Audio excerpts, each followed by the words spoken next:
Koo linaweza kuwa na maumivu, kumeza kunauma, unashindwa hata kula chakula laini.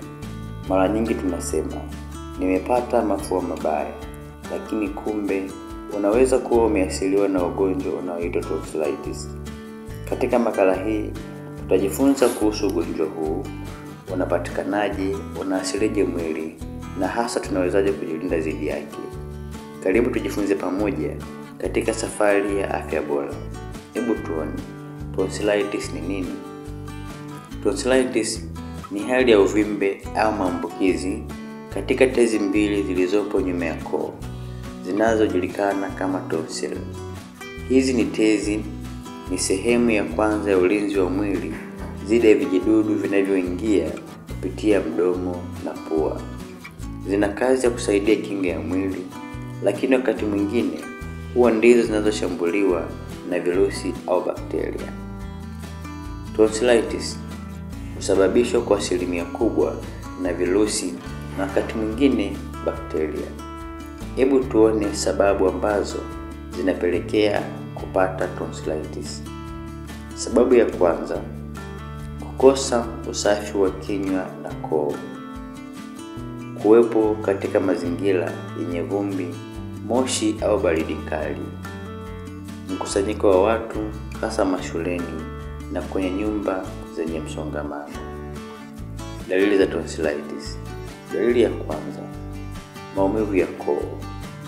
Dalili ya pili, kumeza kwa shida au maumivu wakati wa kula chakula.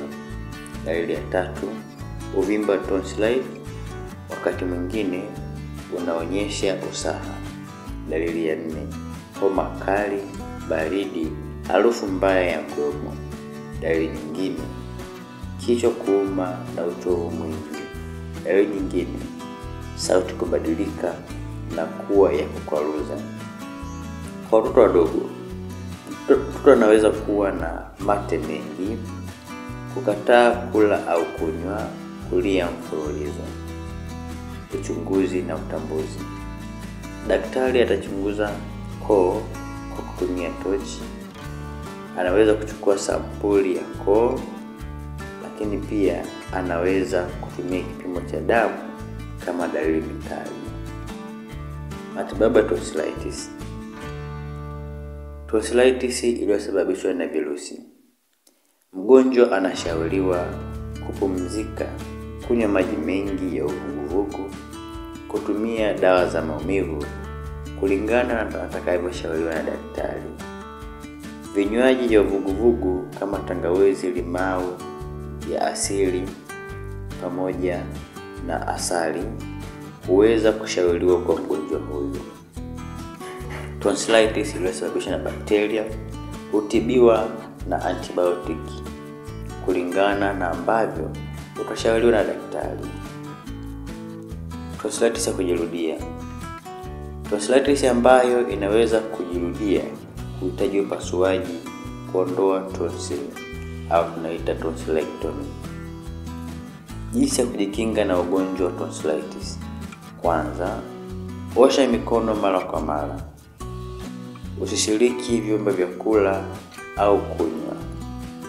Sukutua koo na maji ya chumvi. Kula matunda yenye vitamini C.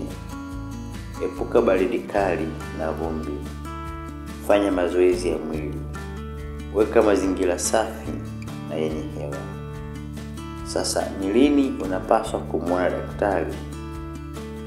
Maumivu ya koo yanapozidi zaidi ya siku 3, homa kali inayojirudia, kushindwa kumeza au kupumua vizuri, unapaswa kumwona daktari mara moja. Lakini pia unapoona usaha mwingi kooni. Tonsillitis si ugonjwa wa kuogopa, lakini pia si wa kubeza. Kwa elimu sahihi na hatua za kujikinga, tunaweza kupunguza na kuzuia kabisa. Tunapojali afya ya koo, tunajali mawasiliano, lishe na kinga ya mwili wetu pia. Asante kwa kutazama video hii. Ikiwa unapata maarifa mapya, tafadhali bonyeza like, jisajili kwenye channel yetu kwa kubonyeza alama ya subscribe. washirikishe na wengine kwa kushare, ili tupate jamii yenye afya bora. Mpaka wakati mwingine, tukutane katika mada ijayo.